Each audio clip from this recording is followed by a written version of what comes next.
और अगर केजरीवाल साहब को याद हो, दिल्ली उन्होंने देखी हो, वो किसी को भी गाली दे सकते हैं और वो जेल में बंद लोगों को पद्मश्री भी दिला सकते हैं। तो उनके विधायकों को उनकी ही पार्टी के पार्षद मार करके भगा रहे हैं और वो कुछ भी कह सकते हैं, झूठ बोल सकते हैं, बेईमानी कर सकते हैं। उसके बारे में जरा उनसे सवाल पूछिएगा कि हर बार वो यमुना में पत्रकारों को डुबकी लगवा रहे थे। जो कूड़े के पहाड़ इस पार्टी की मानसिकता में है, जो भ्रष्टाचार के पहाड़ इस पार्टी की मानसिकता में है, दोगलेपन को, दिल्ली के साथ धोखाधड़ी को पहचाने। नगर निगम चुनाव 2022, यहाँ पे जो चुनाव का माहौल चल रहा है, भारतीय जनता पार्टी हो या आम आदमी पार्टी या फिर विपक्ष का कोई भी पार्टी हो, यहाँ अपनी पुरजोर कोशिश कर रहा है। ऐसे में हमारे साथ भारतीय जनता पार्टी के नेता सतीश उपाध्याय जी हैं। आपका बहुत बहुत स्वागत है सर। बहुत बहुत धन्यवाद। एमसीडी चुनाव 2022, दावे हजार है लेकिन पूरे होंगे क्या? निश्चित रूप से भारतीय जनता पार्टी इस चुनाव को पूर्ण बहुमत के साथ जीत करके आएगी और जो लोग हमारे विरोध में खड़े हैं उनका हाल तो आपने देख लिया होगा कि गुजरात चुनाव अभी समाप्त हुआ नहीं।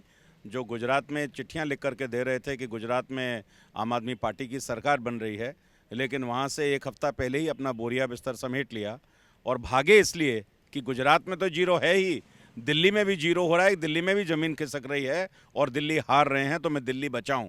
ये इस आम आदमी पार्टी का हाल है। साल 2017 पर अगर गौर फरमाए तो वहां पे आपने बीजेपी ने 181 लाकर एक प्रचंड जीत हासिल की। ऐसे में आम आदमी पार्टी, केजरीवाल साहब खुद कह रहे हैं कि 20 भी अगर सीट मिल गई ना बीजेपी को, जो कहो सो।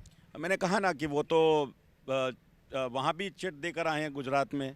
उन्होंने ऐसा ही उत्तराखंड में भी कहा था कि उत्तराखंड में आम आदमी पार्टी का सीएम बन रहा है, पार्टी आ रही है। झूठ बोलने में वो माहिर हैं और वो कुछ भी कह सकते हैं, झूठ बोल सकते हैं, बेईमानी कर सकते हैं, भ्रष्टाचार कर सकते हैं। उनको एक झूठ बोलने की कला बहुत अच्छे से आती है, लेकिन उस कला को अब दिल्ली के लोगों ने बहुत अच्छे से समझ लिया है। जिस प्रकार से उसकी पार्टी में भ्रष्टाचार हो रहा है, जिस तरह से उनके मंत्री जेलों में बंद हैं, जिस तरीके से उनके विधायकों को उनकी ही पार्टी के पार्षद मार करके भगा रहे हैं, जिस तरीके से करोड़ों रुपए की उगराही हो रही है, भ्रष्टाचार का बोलबाला है, तो वो 20 क्या, वो तो 20 भी क्यों दे दी, 0 कह सकते थे, लेकिन 20 उनको कहना पड़ा। वो शायद अपनी बात कर रहे हैं और नाम बीजेपी का ले रहे हैं। लेकिन ऐसे में जैसे कि पहले भी मैंने आपसे पूछा कि यहाँ पे आप कह रहे हैं जैसे भारतीय जनता पार्टी को लेकर प्रचंड हासिल की थी जीत, इसमें कोई दो राय नहीं है सर, लेकिन आम आदमी पार्टी की बात करते हैं तो वो 20 की बात करते हैं। इसमें मैं बीजेपी से पूछती हूँ कि इस बार का कितना भरोसा है, जनता पर कितना भरोसा है? देखिए, हमको दिल्ली की जनता पर पूरा भरोसा है। जिस तरीके से हमको मोदी जी को उन्होंने केंद्र में चुनकर भेजा और 7 सीटें हमको दी थी और निगम में हमको पूर्ण बहुमत दिया था, इस बार भी मैं पूरे विश्वास के साथ आपको कह रहा हूं कि निगम में भारतीय जनता पार्टी का पूर्ण बहुमत होगा और दोबारा से निगम में भाजपा की सरकार बनेगी। क्योंकि पहले 3 निगम थी, हम तीनों निगम जीते थे और अब निगम एकीकृत हो गई है और उस एकीकरण के बाद निश्चित रूप से निगम में भारतीय जनता पार्टी की सरकार बनना तय है। आपसे आखिरी सवाल करूंगी, यहाँ पे 3 पहाड़ कूड़े के हैं, यह आम आदमी पार्टी इसको ठीक करेगी, साफ करेगी, ये दावे हैं, ऐसा कहा जा रहा है। वहीं बीजेपी को लेकर आम आदमी पार्टी आरोप लगाती है कि ये जो गुजरात इलेक्शन, हिमाचल प्रदेश और इसके साथ साथ एमसीडी का इलेक्शन जो तीनों का एक साथ हुआ है, इसके पीछे, चुनाव आयोग के पीछे भारतीय जनता पार्टी है। वो किसी को भी गाली दे सकते हैं, वो किसी को भी गाली दे सकते हैं और वो जेल में बंद लोगों को पद्मश्री भी दिला सकते हैं। वो कुछ भी कर सकते हैं। जेल में मंत्री बंद हैं और वो कह रहे हैं कि पद्मश्री मिलनी चाहिए, और उस मंत्री की मसाज इस देश में सबसे घिनौना कृत्य जो होता है, जिसने अपनी बेटी के साथ उसकी इज्जत लूटी हो और वो उनकी मसाज कर रहा है, इस तरह की राजनीति देश में लाना चाहते हैं क्या वो? ये उनका मॉडल है क्या दिल्ली का? तो उसके बारे में मुझे बात करने की आवश्यकता नहीं है।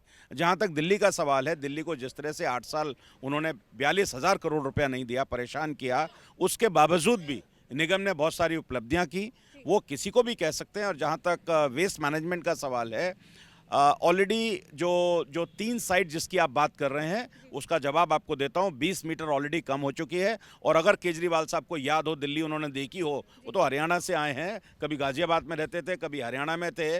दिल्ली में निज़ामुद्दीन पर एक सॉलिड वेस्ट साइट थी, आज वहाँ पर स्मृति वन बना हुआ है, वो निगम ने ही बनाया है। और 2024 और 25 में ये जो तीनों साइट हैं, यहाँ पर शानदार पार्क होंगे और निगम, क्योंकि वेस्ट मैनेजमेंट पूरे देश की समस्या है, लेकिन हम जिस तरीके से 2015 से वो यमुना प्रदूषित है, उसके बारे में ज़रा उनसे सवाल पूछिएगा कि हर बार वो यमुना में पत्रकारों को डुबकी लगवा रहे थे, 15 में भी, 16 में भी, 17 में भी, हाँ, खुद भी और जो कूड़े के पहाड़ इस पार्टी की मानसिकता में है, जो भ्रष्टाचार के पहाड़ इस पार्टी की मानसिकता में है, जो भ्रष्टाचार का जो आलम इनकी पार्टी में है, मुझे लगता है कि उस पहाड़ को इनको दूर करने की जरूरत है और दिल्ली को स्वच्छ करने की जरूरत है। चुनाव को लेकर जनता के लिए आपके क्या संदेश होंगे? मैं यही कहना चाहता हूं कि इस पार्टी की बेईमानी को, भ्रष्टाचार को, दोगलेपन को, दिल्ली के साथ धोखाधड़ी को पहचाने और इस आम आदमी पार्टी का जो असली चेहरा, जो आप जेल से जो वीडियो देख रहे हैं,